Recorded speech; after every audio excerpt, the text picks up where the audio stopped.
하나님 아버지, 오늘도 저희들이 이렇게 모였습니다. 이 작은 골짜기에서 하나님을 사랑한다는 고백의 찬송들을 주께 올려드리고, 성령을 모신 사람들이 한 주를 어떻게 살아왔나 돌아볼 수 있게 하시니 모든 성도들의 삶 자체가 예배인 것을 감사합니다. 주님, 오늘도 살아계신 주님이 각자 영혼 속에 내재하셔서 각자의 필요한 것을 공급하시고, 받는 자는 실천으로 실행하여 하나님 살아계심을 증명하게 하옵소서.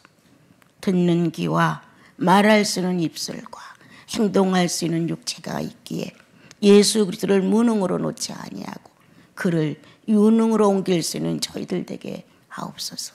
성령이시여, 연약한 모든 형제님들의 심장을 붙드시고 연약한 자매님들의 중심을 붙드시사 예수 이름으로, 그리스도 이름을 반듯하게 놓고 하나님 뜻에 순복하게 하옵소서. 예수님의 이름으로 기도합니다. 아멘. 예수 사랑하심은 거룩하신 말일세에 이 찬양을 왜 선택을 또 했냐면요, 주님이 우리에게는 모든 걸 다 받았다. 근데 받은지 받지 아니한 사람들처럼 왜 그렇게 사느냐. 사랑이 풍부하면 하나님으로부터 풍부하게 받아들인 사랑으로 인하여 이건 바깥으로 나가게 되어 출발되어 그럼 되어 있어요. 근데 내 안에 하나님으로부터 받는 사랑을 감지하지 못한 채 메말라 있으면 다른 사람을 자꾸 헐뜯어요. 그래서 가족이 불화해져요. 아내와 남편이 평안이 없어요. 자식과 부모 사이에 교제가 없어요.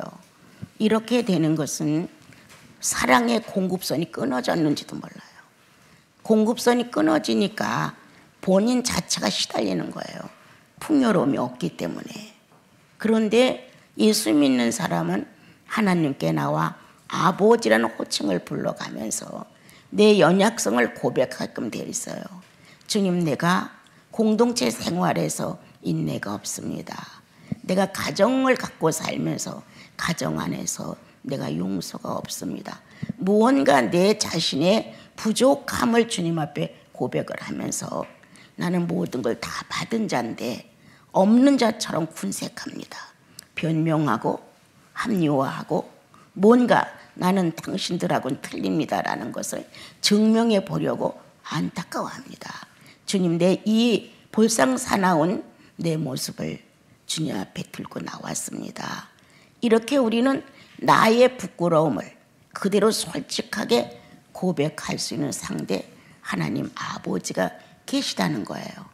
그래서 그렇게 나를 솔직하게 고백하다 보면 내 안에 사랑이 메말랐구나. 하나님의 거룩한 탯줄을 통하여 내 안에 사랑의 충만히 공급이 되게 되면 자연히 이 사랑을 어떻게 할까? 어디다 전달할까? 어디다 뿌릴까? 누구에게 줄까? 이런 마음이 생긴단 말이에요. 내가 이번에는 이 사람을 놓고 이렇게 참아야지. 성령이 원하지 않으니까 모른 척 해야지. 이렇게 그 사건과 내가 관계되지 않았다는 사람으로 돌려놓으려고 하는 안타까움이 있어야 돼요. 그런데 우리는 상관이 없는 거예요. 그냥 내가 하고 싶은 말 다 해야 되고 상대가 하는 말 다 오해로 받아야 되고 이런 일이 참 많은 거예요. 그게 결핍이야. 사랑의 결핍. 주님으로부터 전달되는 사랑의 공급선을 본인이 막아놓고 왜? 기도하지 아니하니까. 나는 이만큼 내 현실에서 철저하게 잘 살아. 이거 갖고 안 됩니다.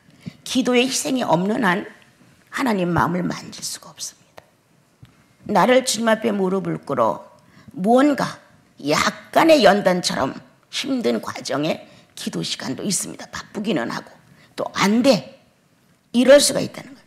그러나 나를 정복시킬 수 있는 것, 하나님은 아버지시고 나는 자녀라는 이 관계를 가지고 무릎을 꿇어 주님 앞에 나를 드릴 때 성령은 내 안에서 독생자 예수 그리스도를 시인하는 그 자세를 흠양하시고 기뻐하심으로 내 안에 풍족한 사랑의 기운을 가득 채워줍니다. 내 자신의 사랑이 메마르니까 자꾸 다른 사람에 대해 불만이 나오는 거예요. 그래서 사랑, 뭐가 부족해서 우리는 아무것도 안 받은 사람들처럼 그렇게 안달을 하느냐. 그리스도 안에서 죄를 용서받고 하나님의 사랑이 이렇다는 것을 배워간다. 그러면 하나님의 사랑을 받은 것만큼 나도 감동이 있었고 은혜였다고 말하고 내가 예수를 바로 믿어야지라는 결심도 했다면 우리는 만나는 사건 앞에 한번 나를 보자. 나 사랑받은 자인가? 내 안에 사랑이 충족한가? 그래서 모든 사건을 사랑으로 볼 줄 알고 사랑으로 풀어갈 줄 아는 성도들이 되어야 되는데 참 신기하게 사랑이라는 단어를 가장 많이 쓰는 집단이 난 교회라고 생각해요. 다른 데는 몰라도 교회는 성경 자체가 사랑이에요. 그래서 누구든지 교회 가면 사랑에 대한 설교를 많이 들어요. 하나님은 사랑이시다. 예수님은 사랑했기 때문에 십자가의 못을 박았다. 사랑이시기 때문에 성령이 오셔서 죽는 날까지 나를 보증한다. 많이 듣는단 말이에요. 이렇게 사랑에 대해서 많이 들어도 내 마음에 사랑의 고인물이 없어. 이 사랑이 고여 있어야 필요할 때 사랑이 싹 나간단 말이에요. 상대가 오른뺨을 쳤어. 메말른 사람은 왼뺨을 치기에 바빠. 그런데 사랑이 이 안에 기다리고 있어. 오른뺨을 딱 치고 가는 거예요. 그럼 사랑은 그래, 그럴 수 있었겠지 라고 왼뺨을 때리려고 손을 들었다도 나아지는 거예요. 이 사랑을 퍼낼 만한 힘이 우리들에게 너무 없다. 왜? 하나님과 사랑을 하지 않으니까. 주님과 사랑을 해야 나를 통하여 사랑이 나가는데 나와 여러분이 주님과 사랑을 하지 아니하면 인간 본능적이에요. 의인은 없나니 하나도 없어요. 성령의 역사를 하셔야 뉘우침도 깨닫고 내가 잘못한 것도 알고 내가 사람답지 못했는 것도 반성하게 되고 내가 너무 이기적으로 나만 알고 계산했구나 하는 것도 깨닫게 되는 거예요. 나는 여러분들에게 부탁합니다. 우리는 예수를 주님으로 받았어요. 하나님께서 하나밖에 없는 독자 예수 그리스도를 나와 여러분의 대속물로 주셨어요. 그래서 아주 비인간적이고 아주 본능적이고 악한 우리의 모든 것을 예수님의 몸에다 다 우겨 넣으시고 거기다가 화살을 놓아 쏴서 십자가의 못을 박은 채 죽게 만드셨어요. 이렇게 모진 죄의 안갚음을 주님은 사람에게 하지 아니하시고 예수님께 하셨어요. 개개인 누구에게 하지 아니하시고 그래서 우리를 구원했어요. 여러분들은 그리스도의 공로에 대하여 눈물을 안 흘리지는 않았을 것 같아요. 어떻게 나 같은 자를 위하여 그리스도는 저렇게 죽으셨을까? 어떻게 저렇게 매를 맞고 피 흘림에 비참했을까? 뭔가 찬송을 하다도 가슴이 뭉클했을 거예요. 나사렛 예수라는 한 사람의 일생을 통해서 감동을 받았을 거예요. 어디선가는. 그렇다면 신은 그 자리에 움직이셨다는 거예요. 우리가 신을 긍정하지 않고 함부로 살았기 때문에 신이 나와 함께 한다는, 하나님이 나와 함께 한다는 이 의식이 아주 빈약해요.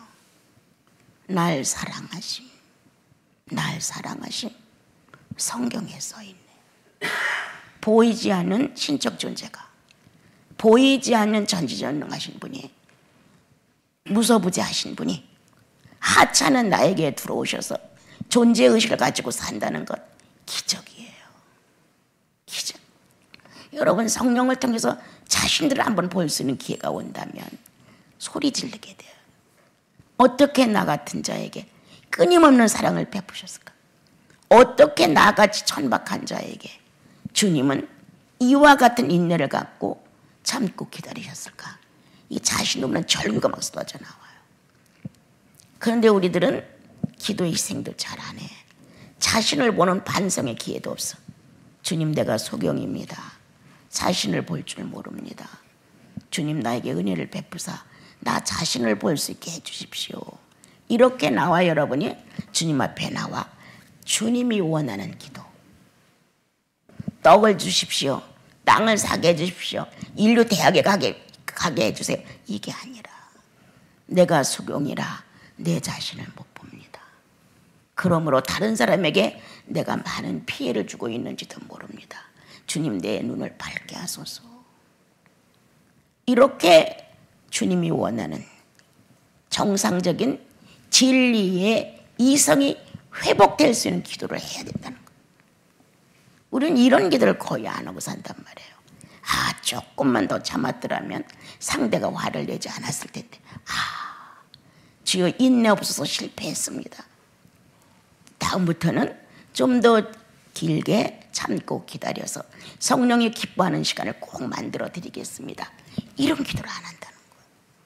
성령과 화합될 수 있는 기도를 해야 성령도 기쁘셔서 나와 여러분에게 힘을 가중시켜 주는데, 우리가 하나님에 대해 관심이 없는 거예요. 그리고는 나 예수 잘못 믿은 거에 대해서 생각하지 않고, 저 사람 왜 예수 믿는 사람이 저래? 저 사람이야. 저 사람 왜 예배 드리고 교회 다니는 사람이 저래? 저 사람이야 또. 이렇게 내가 아닌 저 사람으로 화살표를 돌려놓고, 나 가난해, 사랑할 만한 의미가 이 안에 없어, 아주 박복해, 이러한 내 자신에 대해서 생각지 않고 왜 저 사람은 저렇게 인색해, 왜 베풀 자리에서 안 베풀어, 이렇게 탓한다는 거예요. 나는 곰곰이 생각해 봅니다. 갈수록 예수 믿는 심장들은 야박해질 것이다. 사회가 야박해지는 것만큼 예수 믿는 사람도 영향을 받는다는 거예요. 사회가 음란해지는 것만큼 예수 믿는 사람도 음란해진다는 거예요. 사회가 욕심쟁이가 들끓듯 예수 믿는 사람도 욕심쟁이로 들끓는다. 이거 어떻게 이길 것이냐.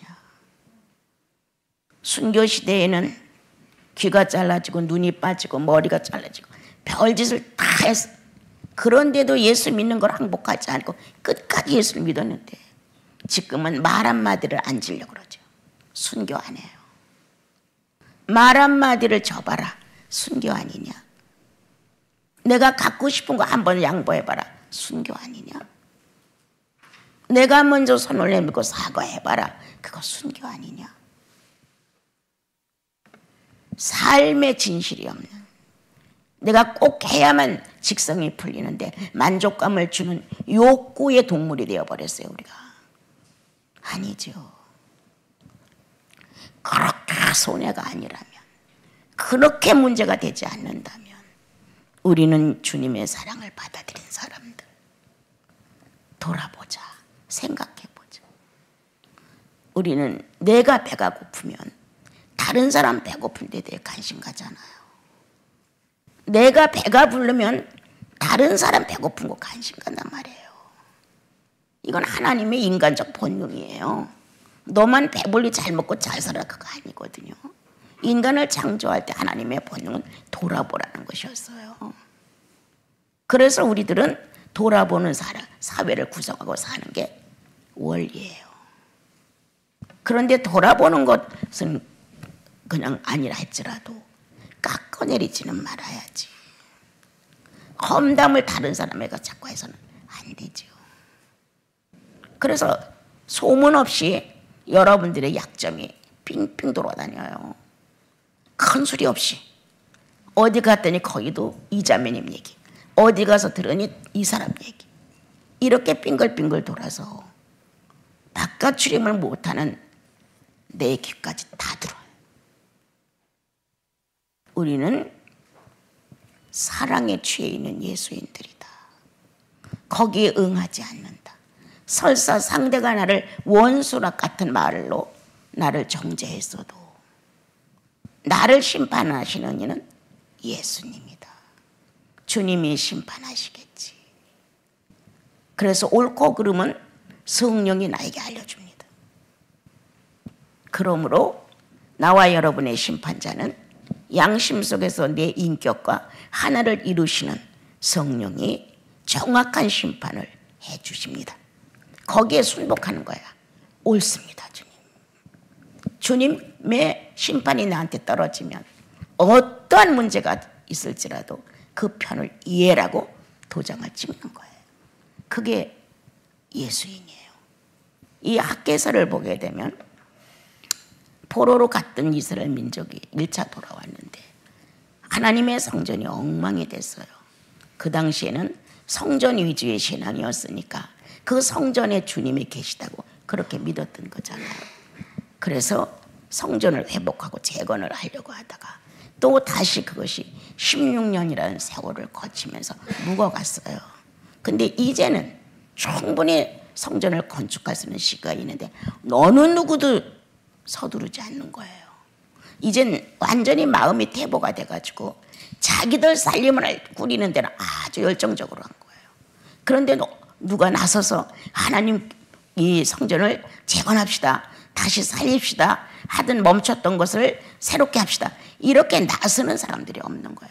안일한 상태, 포기한 상태, 누군가가 하면은 나도 조금 거들어 주기는 하지, 이런 미온적인 상태를 가지고 그냥 있었던 거예요. 그때 주님은 스룹바벨과 여호수아를 충동시키셨죠. 해야 한다. 더 이상 놔두면 안 된다. 그리고 말씀하시기를 솔로몬의 성전만은 못해도 스스로 자원하여 의지로 선택한 성전의 의미가 있다. 성전을 그렇게 휘황찬란하게 멋있게 크게 모든 사람이 깜짝 놀랄 만큼 금으로 입혀서 지었던 솔로몬의 시대의 성전을 보면 많은 사람이 경악을 했어요. 놀랐어요. 근데 지금 지어진 것은 아주 허술하게 지어졌어요. 어떤 게 더 훌륭하다고 생각하느냐? 솔로몬 시대에 황금으로 진 거죠. 그래. 자, 그럼 이건 어떻게 생각하느냐? 이건 낡고 허술하고 볼품이 없습니다. 우린 이렇게 대답하겠죠. 그런데 어떤 게 더 진가 있느냐? 성도의 마음이 합해진 것이다. 공동체의 마음이 분리되지 아니하고 이 성전 하나를 다시 재건하기 위해서 많은 악한 조건에서 이유 없이 뭉친 것이다. 이게 더 소중하다.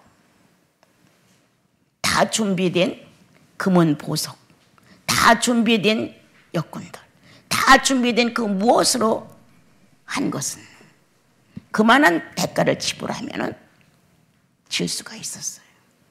그러나 지금 이 어려운 형편에 마음이 모아졌다는 것, 쓸만한 재료가 없는데 소중한 것을 다 접하여 이루었다는 것, 먹고 살기도 어려운 포로들이 하나님의 성전을 재건한다고 하는 것, 이거는 의지의 결합이다. 물질의 결합이었고 솔로몬의 성전을 질 때는, 지금은 물질의 결합이 아니라 신앙의 결합이다. 신앙 중에서도 의지의 결합이다. 하느님의 뜻이니까 해야 합니다 라는데 도장을 찍었다는 거예요. 그러므로 성전을 짓는 데 열심을 내는 것은 자유의지의 선택이다. 이거는 오늘날 우리가 성령을 모시고 하나님의 거룩한 성전인 나를 반듯하게 세워가고 신령하게 세워가고 거룩하게 세워가주는 자기 자유의지의 선택입니다. 성령 충만 자기 선택이에요. 자기가 주님을 그만큼 갈망하고 그만큼 거룩성에 대하여 예민하고 주님 살아계신 걸 현실화시키려는 안타까움이 있었을 때 하나님의 뜻은 그 속에서 활발히 움직이게 되는 것입니다. 그러므로 겉포장은 지금 성전이 형편없지만 내부적인 포장은, 건설은 지금 너희들이 만든 이것이 더 의미가 있다. 공동체의 의지가 하나로 뭉쳤다. 이것이 교회다. 이것이 예배다. 자, 잘 생각해 보세요. 정말 재료도 없고 없는 가운데서 산에 가서 나무를 갖다가 지으라고 그랬어요. 그 어려운 환경에서 그거를 지어갈 때 부족한 게 한두 가지였겠어요? 우리들의 마음은 메마르면 타박하고 원망하고 시비하고 아니면 회방 놓고 이게 본질로 되어 있는데 그게 다 숨겨지고 오직 성전을 짓는 데만 총력을 다 기울였다고 한다면 어떤 게 교회냐? 어떤 게 성전이냐? 나와 여러분은 주님이 말씀하신 대로 그리스도의 영이 없냐? 그는 그리스도의 사람이 아니야. 성령이 네 속에 있으므로 네가 하나님의 성전이 아니겠느냐? 이렇게 말씀했어요. 첫 번 구원받고 화려했어요. 기쁨이 충만했어요. 여러분, 있는 것까지도 남을 갖다 주고 싶었어요. 없는 것까지도 용서할 수 있을 것 같았어요. 처음에 예수 믿고 여러분들이 예수 그리스도에 대하여 매혹을 느끼고 거기에 능력하여 빨려 들어갔을 때는 천사 같을 수 있었어요. 그런데 더 이상 진보하지 않으므로, 개척하지 않으므로 퇴락됐어요. 있는 대로 무너졌어요. 문짝에 떨어져 나가고 성벽이 무너지고 형편없이 됐어요. 그러니까 다른 짐승들까지도 쉽게 드나들 수가 있는 거예요. 경계도 없어지고 담도 헐어지고. 나 그렇게 된 거 아닐까? 하나님의 말씀 귀 안 들어와. 기도하고 싶으면 전혀 없어. 예수 믿는다는 건 확실해. 한 번쯤 찬양 한 번을 주님 앞에 안 드려봐. 그냥 건성이죠. 이렇게 살다 보니까 성전이 파괴된 것처럼, 무너진 것처럼 내 영적 상태도 무너졌고 파괴됐다는 거예요. 주님은 견딜 수가 없어서 스룹바벨과 여호수아를 충동시켰듯이 내 주위의 사람들을 충동시킨다. 사건을 만들게끔 만든다. 사건이 만들어지면 처음에는 사람을 원망하고 사건을 원망하지만 시간이 가면 이건 내 잘못이 아닌가, 혹시나 주님이 싫어하시는 거 아닌가, 이렇게 우리가 거듭난 영혼은 이 목적이 주님이기 때문에 당연히 글로 가게 됩니다. 그러면 서슴지 않고 기회가 왔구나. 주님, 그렇습니다. 내가 게을렀습니다. 안일했습니다. 세상적이었습니다. 음란했습니다. 타락했습니다. 라는 고백이 저절로 나오잖아요. 그 전에도 언젠가 말했죠. 오치마니가 책을 썼을 때 너무 중국은 추워서 아주 독한 술을 아침에 먹어야 그 나무와 숯을 팔러 간다는 거예요. 그렇게 무지하게 글도 모르고 살았던 한 지역의 사람들이 예수 그리스도를 전달했어, 오치마니가. 그런데 그리스도를 영접하게 된 거예요. 아, 그거였구나. 이렇게 무식했지만 영이 울렸던 거예요. 그런데 그 다음날 이제 숯을 팔러 가려고 잔뜩 싸가지고 소주를 다시 고량주로 가다가 굉장히 40도가 넘는 건데 그거를 딱 먹는데 딱 이게 안 들어가더라는 거예요. 또 다시 벗으면 또 딱 이렇게 되고 안 들어가더라는 거예요. 그래서 그때부터 술을 먹지 않고 장사를 시작할 수 있었다. 어느 분이 질문을 했어요. 어떻게 그럴 수 있었느냐. 내 속에 두목이, 내 이 마음 안에 두목이 싫다 하시더라. 그래서 그때부터 나는 이걸 안 먹고 이 추위를 견디면서 이거를 해내는데 너무 충만하니까 이 기쁨의 열이 이 고량주를 대신해 줬다. 이렇게 역사한다는 거예요. 성령은 죽은 신이 아니에요. 살아있잖아요. 그거 아니야. 예수인의 체질에는 술 아니야. 이렇게 가르친 거예요. 예수인 체질의 담배 아니야. 예수인 체질의 말씀에 어긋나는 거 하는 거 아니야. 예수인은 예수인에게 맞는 체질의 것들이 있어요. 그거를 받아들이고 그거를 응용하고 그걸로 사는 거잖아요. 그래서 이때 이제 건축을 했는데 주님이 그렇게 말씀하셨어요. 내가 함께 할 것이다. 하나님의 언약 중에 함께 한다는 언약은 임마누엘. 아브라함 때에도 내가 너와 함께해. 노아 때에도 내가 너와 함께해. 뭔가 하나님 자신이 하나님의 일을 사람을 통해서 이 땅에 성사를 시키려고 하면 함께 한다는 임마누엘이라는 특성을 가지고 찾아오셔서 그 약속을 이행하시는 거예요. 내가 이걸 하나 안 하나, 내가 이행하나 너는 보고만 있어라, 이렇게 말씀을 하시죠. 그런데 그 중에 많은 언약이 있지만 가장 큰 언약은 피의 언약이죠. 죄를 용서받아야만 하나님과 교제가 되지, 죄를 용서받지 않고는 교제가 될 수 없었어요. 그래서 구약에도 양을 잡아서 피 뿌림의 예식이 있었어요. 그 뿌림을 하고 주님으로부터 용서를 받고, 양이 나 대신 희생을 당한 공로로 내가 용서를 받고, 죄인으로 서는 게 아니라 의인으로 설 수 있었죠.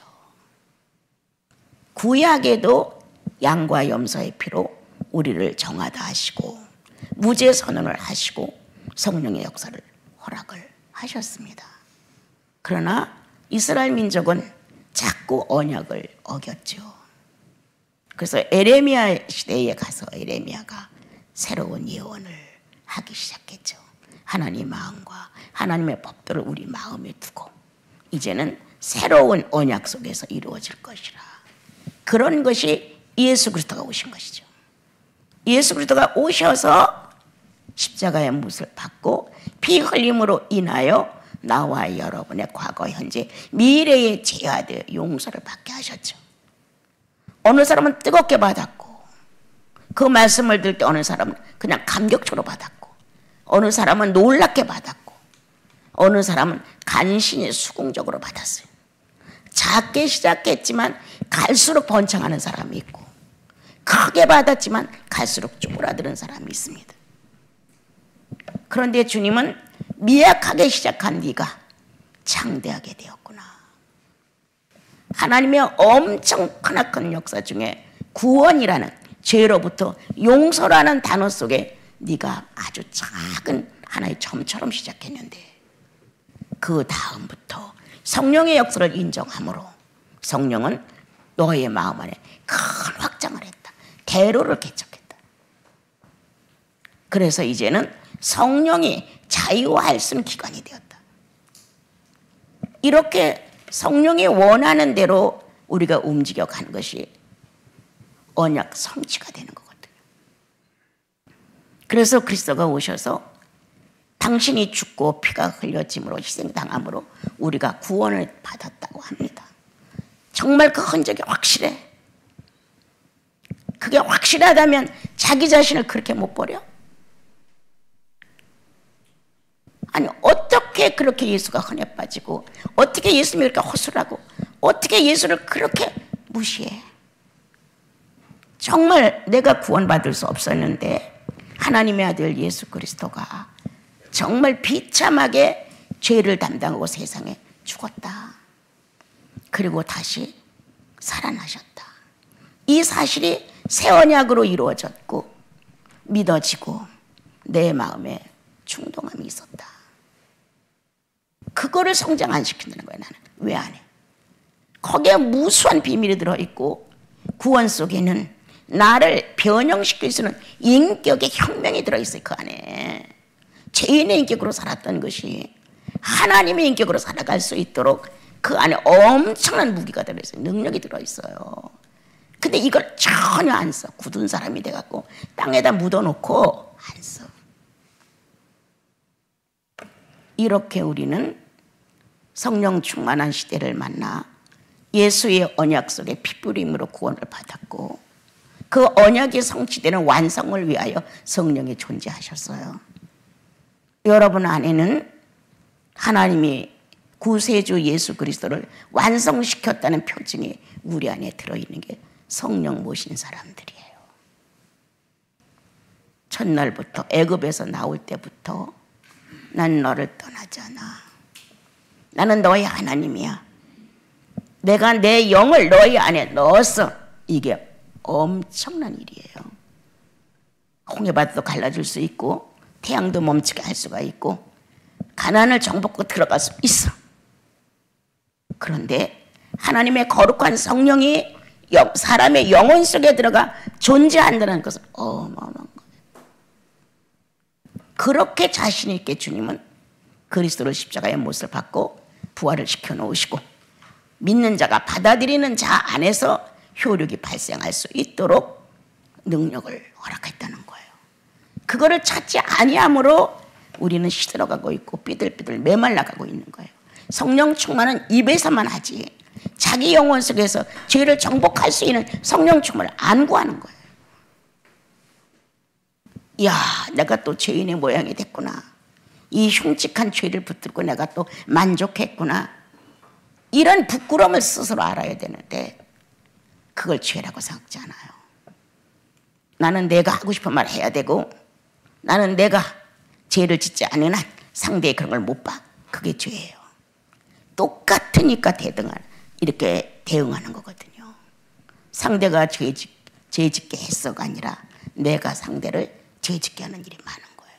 5절에서 읽어보면 같이 읽읍시다. 5절. 너희가 애굽에서 나올 때에 내가 너희 언약하는 말과 나의 영이 속하여 너희 가운데 머물러 있느니 너희는 두려워하지 말지어다. 예. 성령을 두어. 이제 우리는 그 예언이 성취된 시대에 그래서 누구나 다 예수 그리스도가 구원해 주라는 것을 아주 간절하게 가르치죠. 정말 애가 타죠. 그리고 그것을 영접하고 나면 표정이 따라야 돼요.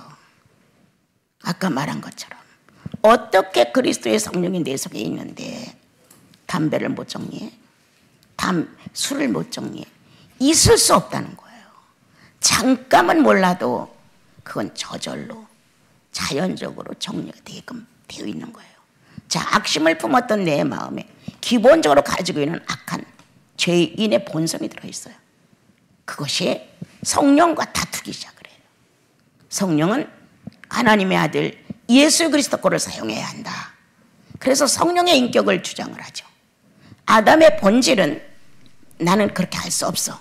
여태까지 내가 너의 육체를 가지고 살았으니까 난 내 마음대로 할 거야. 이렇게 둘이 다투면서 성령과 육체는 서로를 미워하고 어려워하고 있죠.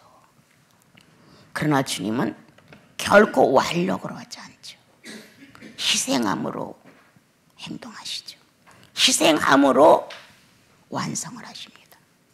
고난을 본인 자체가 받아들임으로 정리를 하십니다. 그러나 아담의 본질은 손에 안 내죠. 절대 낼 수 없죠. 한 평도 양보할 수 없죠. 그렇다면 여러분 돌아보세요. 나 구원이 확실한 건가? 생각 속에 머물러 있는 것인가? 구원을 받았지만 땅속에 묻어놓고 활용을 하지 않음으로 인하여 옛사람의 모습을 그대로 갖고 있는 것일까? 나는 어떤 상태인가 지금? 주님의 언약은 변경되지 않는다. 애굽에서 나올 때 함께 했고 영을 그에게 부어 그들을 내 백성이라 칭했다. 교회란 뭐가 교회예요? 성령이 역사해야 교회예요. 성령이 존재하는 자들이 모여야 교회예요. 뭐가 예배예요? 성령을 인정하는 자세가 나와야 예배죠. 늘 가르친 게 뭐였어요?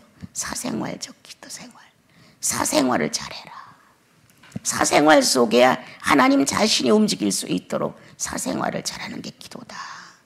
사생활은 내 욕망대로 다 해가면서 예배 시간에만 와 앉아서 찬송 부르고 말씀 듣고 기도한다. 안 변해.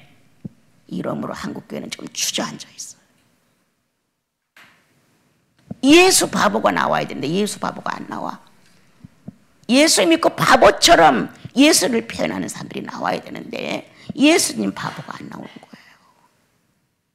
평양에 그리스도가 전달됐을 때 예수 바보들이 얼마나 많이 나왔어요. 제주도까지 가서 예수를 전해 했던 이 놀라운 사건들 있잖아요. 지금 시대는 예수 바보가 안 나와. 다 똑똑해. 다 훌륭해. 그러므로 성령과 더불어 순교하지 않는다. 사생활적 순교가 전혀 없다는 거예요. 오늘 구원받고 좋았던 화려했던 그때의 감정 표현이 있다. 그때의 감성 표현이 있다. 그때에 나도 모르게 주님하고 내가 예수를 바르게 잘 믿어야 되겠다는 자신도 모르는 서원적 의지가 있었다. 그렇다면 일어나야죠. 이렇게 기도 없는 삶을 계속하죠. 얼마나 신령하면 기도들을 안 하십니까, 여러분? 무언가 자신을 좀 주님 앞에 헌신할 수 있는 것, 그것은 기도하는 삶이에요. 그것은 말씀을 가까이 하는 삶이에요. 맨날 많이 읽어라, 난 그렇게 하지 않아요. 오늘도 하나라도 실천하자. 어떤 문제가 왔다, 여기서 예수 만나자. 어떤 사건이 발생됐다, 여기서 성령의 사람이 되자. 이렇게 간다면 전에 솔로몬의 성전 부럽지 않죠. 여러분들의 인격 안에 세워지는 이 거룩한 성전, 성령 자체가 충만해지는 성전, 오늘도 예수님은 원하신다. 겉보기에는 보잘것없어도 너의 내부는 성령으로 충만하다라고. 그러므로 나와 여러분, 지난날 예수 믿었을 때 잠깐 지나갔던 어떤 색다른 추억에 사로잡히지 말고 이제는 그거를 토대로 일어나서 좀 장수답게, 장군답게, 뭔가 시련을 많이 거친 하나님의 사람들답게 웬만한 건 다 용납하고 용서하고 물어놓고 또 새 출발, 또 새 출발. 성령의 사람이 되어야 합니다. 성령은 나와 여러분의 영혼 속에서 자유하기를 원하십니다. 이 자유함을 맛봐야 여러분들이 주님이 내 안에서 기뻐하시네, 주님이 내 안에서 뭐라고 말씀하시네, 반드시 있어요. 여러분, 감동 속에 밀려오는 문자가 있어요. 감동 속에 밀려오는 성경 구절이 있어요. 여러분, 이렇게 사는 나와 여러분이 되어서 이제 성령 충만한 것은 교회를 풍요롭게 하는 것이다. 성령 충만하게 하는 것은 자아를 정복하는 것이다. 어찌하든 예수를 표현하려고 몸부림을 쳐주십시오. 그러므로 나와 여러분 안에 그리스도가 분명해. 정말 성령이 분명해. 이렇게 서로가 인정해주는 한 주가 됐으면 좋겠습니다.